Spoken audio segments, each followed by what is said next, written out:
The cold plate at the dinner table. When I set the last plate of pan-seared salmon on the table, I deliberately nudged the tender belly of the fish toward my son Brian, while positioning the tough, skin-on-back facing my daughter-in-law Lillian.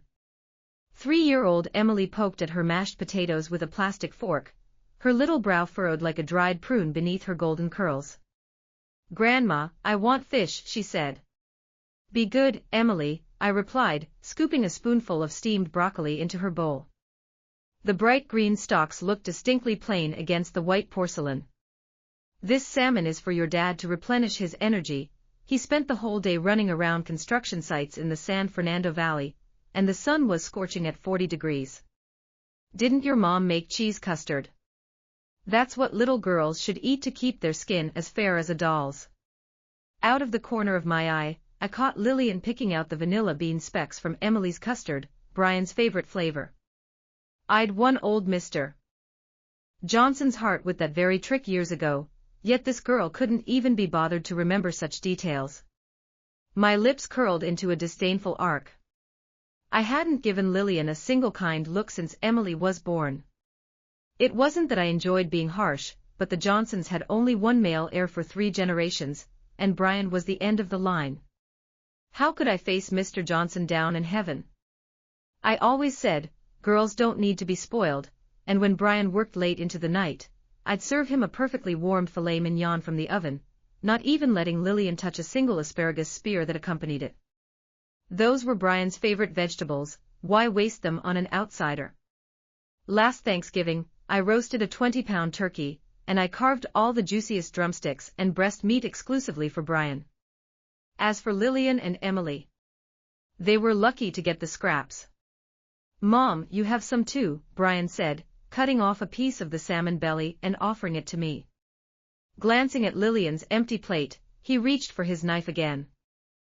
"Lillian, you've been working hard too, taking Emily to ballet classes lately." "Oh, come now," I quickly blocked his hand with the back of my knife, the stainless steel clinking against his fingers. "What hard work does a stay-at-home mom do? She just takes care of the kid and goes shopping all day, nothing like you braving the sun for work.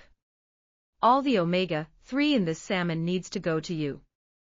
I ladled a spoonful of cold vegetable soup into Lillian's bowl, splattering broth onto her cream apron and leaving a yellow stain. "Just have some soup to fill you up. Don't take up space, Brian might want a second helping." Lillian set down her knife and fork. "My mom called from New York today," she said softly. "She's sending a box of maple syrup, it should arrive in Los Angeles next week. I know Brian loves drizzling it on pancakes." It was a small gesture, remembering Brian's preference, but what good was that? If she couldn't give birth to a son, all her efforts were in vain. "I'd always told her, Brian bought you a diamond ring when he married you, you should wait on him hand and foot," but she always acted like she didn't understand, even daring to wear a sour expression around me. "Why bother sending that?" I muttered, shoveling mashed potatoes into my mouth to suppress my irritation. "It'll just take up space in the fridge. Speaking of your mom's apple orchard, her red delicious should be ripe by now, right? Tell her to send some worm-free ones over. Brian's boss came over for dinner last week and raved about New York apples. And make sure they're crisp, not mealy, the boss's little boy likes crunching on crisp apples." I emphasized the word boy, he was an heir, after all. I relished the way Lillian's face paled instantly. Emily suddenly pushed her custard off the table. The plastic bowl spun across the floor, splattering yellow custard everywhere. "I don't want this. Mom's mean, always giving me tasteless stuff. Aunt Sarah bought me strawberry ice cream yesterday, it's 100 times better than this." My eyes lit up. That's my good granddaughter, knowing quality when she tastes it. I set down my utensils and picked her up, dabbing her custard-stained hands with a napkin. "Our Emily is so smart, much smarter than your mom. Unlike some people who can't even remember her husband's favorite flavors, what kind of wife is that?" I raised my voice, making sure Lillian, who was cleaning up in the kitchen, could hear every word. "Sarah is so thoughtful. For Brian's birthday last year, she specially ordered a Black Forest cake from that Beverly Hills patisserie, even getting candles with his birth year. Unlike someone else who just boiled a bowl of longevity noodles, forgot the egg, too. Sarah was my old friend Nancy's daughter. We'd known each other at church for over a decade, so I knew her well. She was a partner at an accounting firm in Los Angeles, 30 and still unmarried, always saying she admired Brian's sense of responsibility. Last Saturday, I'd deliberately taken Emily to Huntington Park just to run into them. Sarah had bought Emily strawberry ice cream, and taught her nursery rhymes, far more attentive than Lillian had ever been. After we got home, Emily kept saying, "Mom is stupid, and Aunt Sarah is the best," even refusing to wear the princess dresses Lillian bought her, claiming Sarah said tracksuits are cooler. Sarah was doing a wonderful job of teaching her, far better than Lillian. "Mom, Emily is still little," Lillian said, her voice trembling as she tightened her grip on the tablecloth, her knuckles white. "You shouldn't teach her things like that." "Teach her what?" I slammed my utensils down and stood up, making the wooden table rattle. "I'm just teaching her to be sensible, so she can hold her own in Los Angeles society someday. Look at you, can't even give birth to a son. The Johnson family name will die with you. Brian, look at how rude she's being. I told you not to marry her, didn't I?" Brian quickly stepped in to mediate. "Mom, that's not what Lillian meant. She's just tired from taking Emily to all those enrichment classes, her mind's a bit muddled." Lillian apologized to Mom. I knew my son would take my side. If Lillian had any sense, she'd apologize right away. But Lillian was stubborn. She looked at Brian's evasive eyes, her eyes brimming with unshed tears. 5 years ago, when she first got pregnant, I'd driven her to the organic market in Beverly Hills every day, praying and hoping for a grandson. But when the nurse came out holding fair-haired, blue-eyed Emily and said, "It's a girl," I'd lost my temper on the spot. I'd waited on her hand and foot for 9 months, only to get this. I hadn't even poured her a glass of warm water during those 3 days in the hospital. Over the years, she'd done all the housework, taken Emily to early education and ballet during the day, and taken on remote design work at night, but what did that matter? If she couldn't continue the Johnson lineage, she deserved every bit of it. I did nothing wrong, so why should I apologize? Lillian stood up, jostling the table. "Mom, if you think I'm bad at housework or taking care of Emily, we can talk about it. But please stop turning Emily against me." "Why, you insolent girl?" My face flushed with anger. I raised my hand to push her. This girl had truly gone too far. "When did I turn my granddaughter against you? You're just guilty because you know you can't keep Brian. Brian, look at how shrewish she is. Now do you see why I oppose this marriage?"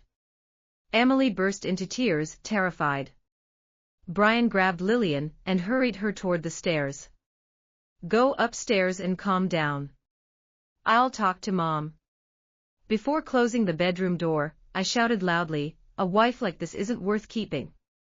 I told you, Sarah is so much better, born and raised in Los Angeles, has her own career.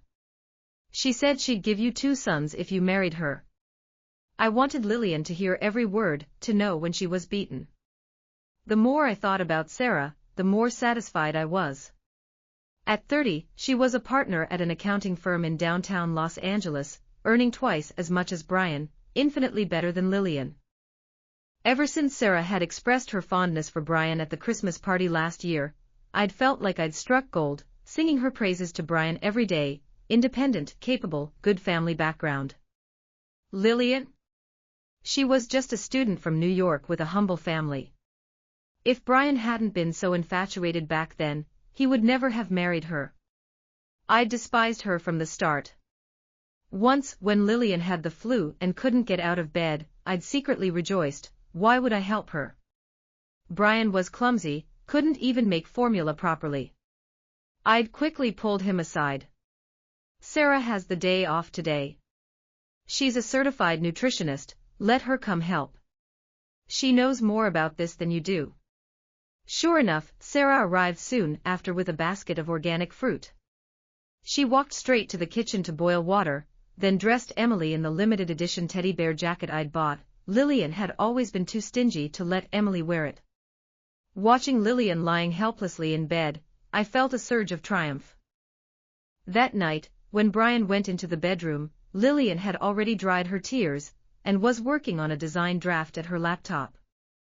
"Lillian, Mom was out of line today," Brian said, sitting on the edge of the bed and reaching for her shoulder, but she pulled away. I listened carefully from outside the door, sneering. The girl was still throwing a tantrum, which only made it easier for Sarah to step in. "Brian," Lillian asked, her voice thick with tears. "Mom keeps saying how great Sarah is, do you think she's better than me too?" I grew impatient listening to her self-pity. "How could you think that?" Brian frowned. "Sarah and I are just friends.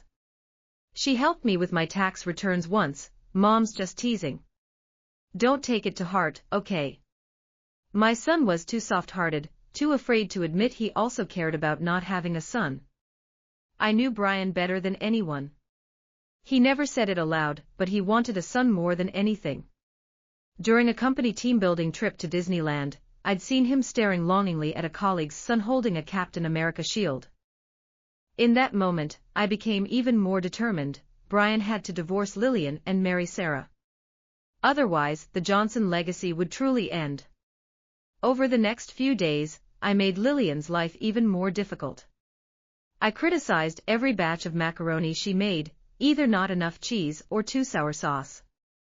I invited Sarah over every day under the pretense of reviewing financial statements, and during meals, I'd always say, "Sarah, Brian's too trusting. You'd manage his company finances so well if you were with him." When Lillian heard this in the kitchen, the glass bowl in her hand shattered with a crash. It was an expensive one I'd brought back from Italy. "You did that on purpose." I stormed into the kitchen. "If you don't want to listen, go back to New York. We don't need you in Los Angeles." Lillian finally snapped. "I've served this family for 5 years, taking Emily to classes, doing design work at night to earn money. What have I done wrong?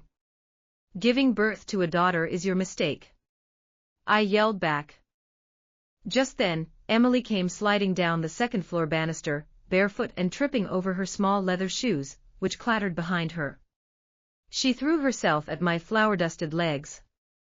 "Grandma, stop yelling at Mom. Aunt Sarah is mean. She pinched me in her room yesterday, threw my snow-white doll out the window, and made me say I hate Mom." Her cries were shrill and heart-wrenching. I looked down to see her ankle was bright red.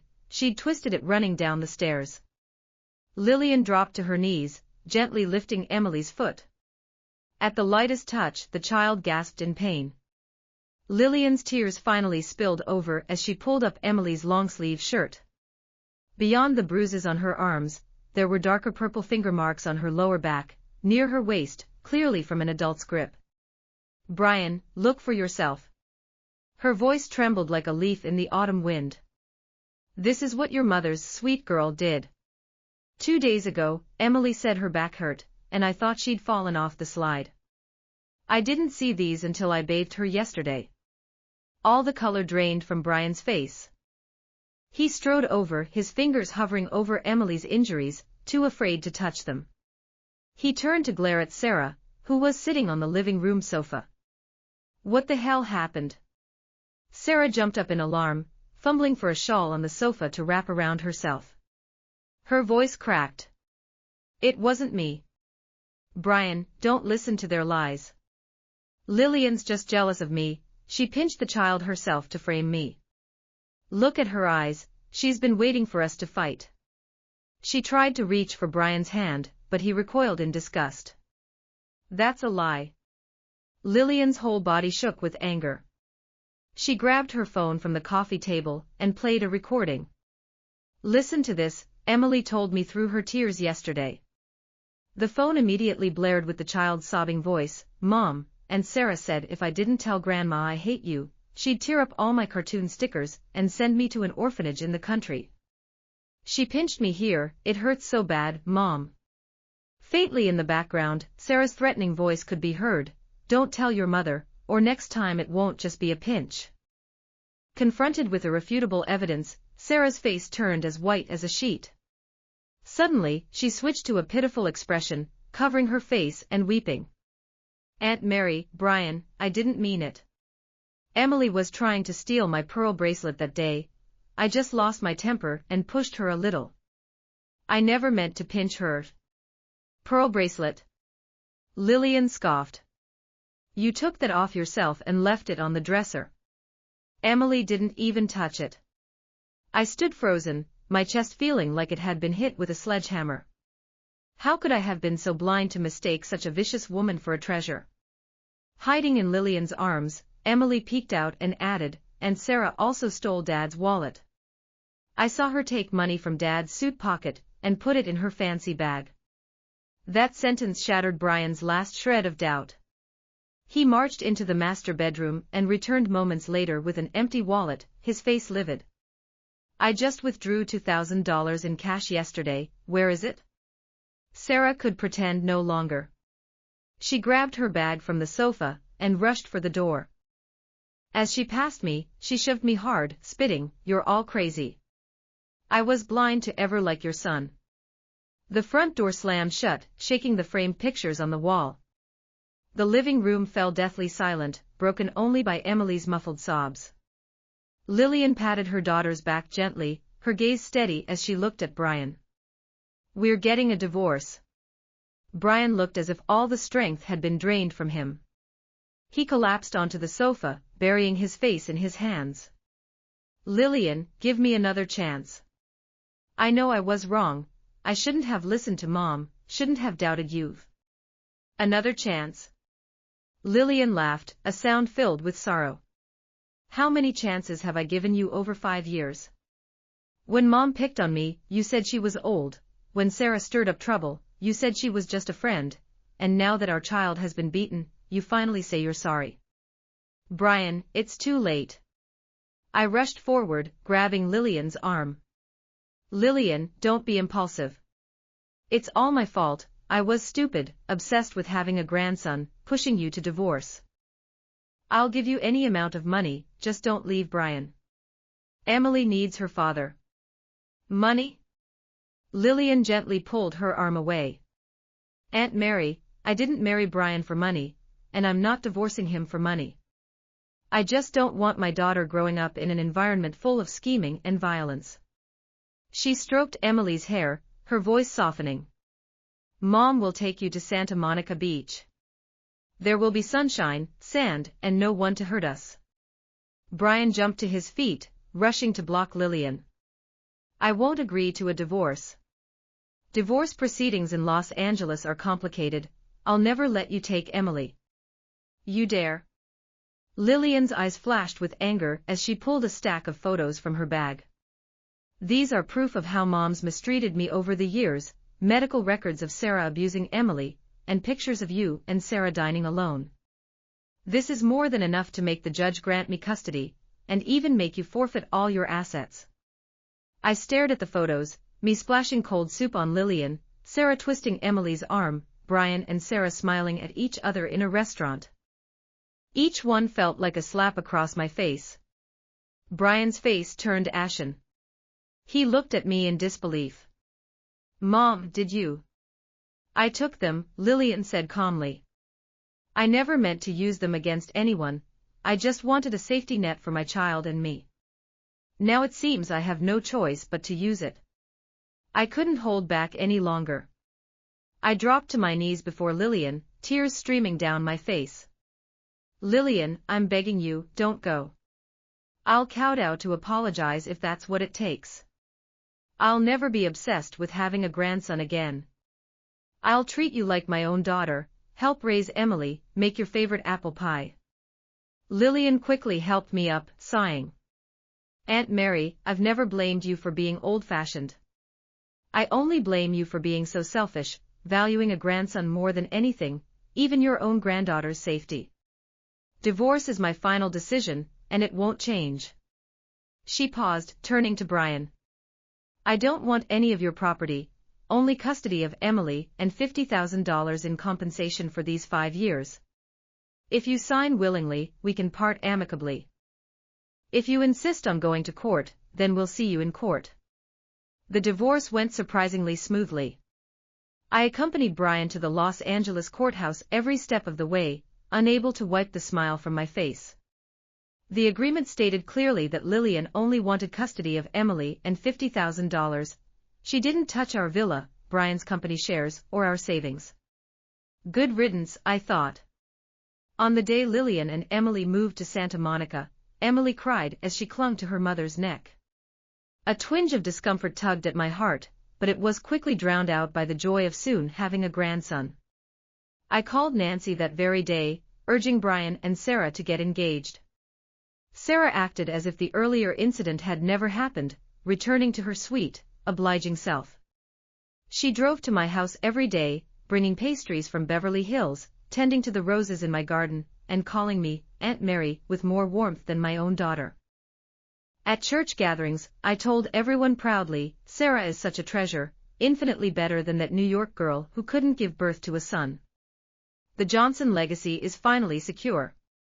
On their wedding day, I hosted a banquet for 3 tables at a Los Angeles steakhouse, inviting church friends and neighbors. Sarah wore a custom red dress, linking arms with Brian as she toasted the guests, elegant and poised. Sitting at the head table, watching the perfect couple, I finally felt at peace. The Johnson lineage would continue. But the day after they signed the marriage certificate, Sarah showed her true colors. I'd woken up early to make blueberry pancakes, but she stormed over, snatching the spatula from my hand and slamming it on the floor. Who told you to make blueberry? I'm allergic. I want strawberry pancakes, don't you know that? She planted her hands on her hips, her perfectly made-up face twisted with impatience, a world away from the gentle bride of yesterday. I was stunned. Sarah, you never mentioned. You didn't think to ask. She sneered. From now on, I'm in charge of this house. Your job is to clean and cook, stay out of my business. She turned on her heel and marched back to the master bedroom, the one I'd lived in for 20 years, with floor-to-ceiling windows overlooking the garden. Before closing the door, she called out, "Oh, and take my Chanel coat to that fancy dry cleaner in Beverly Hills. If you ruin it, you can't afford to replace it." I trembled with rage. How dare this girl treat me like a servant? I ran to complain to Brian, only to find him on his knees, polishing Sarah's limited edition red-soled shoes. "Mom, she's tired from the wedding," he frowned. "I'll reimburse you for the dry cleaning." My heart turned to ice. It wasn't long before Sarah kicked me out of the master bedroom and into a small basement room, windowless, stuffy, and damp in Los Angeles's summer heat. She stopped letting me cook, but every day she'd bring me leftover steak and salad from the restaurant, now spoiled and rancid. "Aunt Mary, these are good leftovers, don't waste them," she'd say, while I'd seen her throw untouched lobsters into the trash. One day, driven by hunger, I snuck into the kitchen to find a glass of clean milk, only to be caught by Sarah. "How shameless are you," she shrieked, shoving me hard. I lost my balance, my head slamming against the refrigerator door, swelling into a large bump. I cried as I called Brian, but his voice was cold. "Mom, can't you stop provoking Sarah? She's pregnant now, and prenatal checkups in Los Angeles are expensive. What if you stress her out?" Sarah grew even more arrogant after confirming her pregnancy. She took complete control of Brian's salary card, and when I asked for money to buy blood pressure medication, my insurance only covered part of the cost, she refused flatly. "Don't you have a pension? Don't think about spending my money. I need to buy the best crib for my baby." Looking at her arrogant face, I was consumed by regret. How could I have been Southwest blind to drive Lillian away? What tormented me most was Emily. After the divorce, Brian had brought her over a few times, but Sarah hated her, snatching her Disney dolls and forbidding her from getting close to Brian. "He's my dad." Emily had dared to protest, only for Sarah to twist her arm. "He's my husband now, none of your business. If you keep talking back, I'll throw you back to that little rental in Santa Monica." Terrified, Emily cried every time she visited, clinging to my legs. "Grandma, I want Mom. I want to go back to Santa Monica to see the ocean." Looking at her red, tear-streaked eyes, my heart felt like it was being cut with a knife. I snuck a call to Lillian using the old landline in the basement, tears pouring down my face. "Lillian, I was wrong. Please come take Emily away. I'm so sorry, for resenting her for being a girl, for forcing you to divorce. I'm so sorry." At last I understood, gender meant nothing. The love of family was the only thing that mattered. Lillian arrived from Santa Monica immediately. When she pushed open the villa door and saw me in a faded old dress, my hair messy and tear-stained, her own eyes filled with tears, I led her to the basement. The small room reeked of mildew, and on the floor sat a chipped plate with half a bowl of green, moldy pasta, the good food my carefully chosen daughter-in-law had given me. "Mom." Emily darted toward Lillian like a little bird, clinging to her neck. "Mom, I don't want to stay here anymore. Aunt Sarah is so mean, she hits me and won't let me eat strawberries." Lillian stroked the bruises on her daughter's arm, her tears falling onto Emily's hair. I hung my head in shame, those bruises were my fault. Just then, Sarah emerged from the master bedroom in an expensive silk robe. Her face darkened at the sight of Lillian. "What are you doing here? This isn't your house, take your daughter and get out." Lillian stood up, her eyes cold as ice. "Sarah, you've abused an elder and bullied a child. I've already called the Los Angeles Child Protective Services. They'll be here any minute." Sarah paled but still defied. "That's a lie. She fell on her own, and Emily's lying." "I'm not lying." Emily peeked out from behind Lillian. "You pinched me yesterday, look, the mark's still there." She rolled up her sleeve, showing the bruise to everyone. Brian had just walked in the door, and his eyes widened at the sight. Brian stared at the scene in front of him, his brow furrowed. "Lillian, what are you doing here? Take Emily and leave, don't cause a scene, you'll upset Sarah." "Cause a scene?" Lillian scoffed. "Brian, look at your mother, look at your daughter. Is this the life you want? Trading your conscience for a so-called son? The law in Los Angeles won't tolerate abuse." Brian looked at my haggard face, then at Emily's red eyes, guilt finally crossing his features. Sarah, sensing his wavering, threw herself into his arms. "Honey, don't listen to her lies, she's just here to stir up trouble. I'm carrying your son, you can't take her side." Lillian didn't argue further. She took Emily's hand. "Let's go, sweetie." At the door she turned to look at me. "Aunt Mary, if you ever want to leave here, call me anytime. I have an empty room in my Santa Monica apartment, you're welcome to stay." I collapsed to the floor, sobbing uncontrollably. Sarah kicked me roughly. "Stop your sniveling. You're bad luck. If you upset my baby, I'll never forgive you." Brian started to intervene, but Sarah silenced him with a glare. She still held the keys to his company's finances. He turned and walked into his study, closing the door behind him, shutting out my sobs and Sarah's shouts.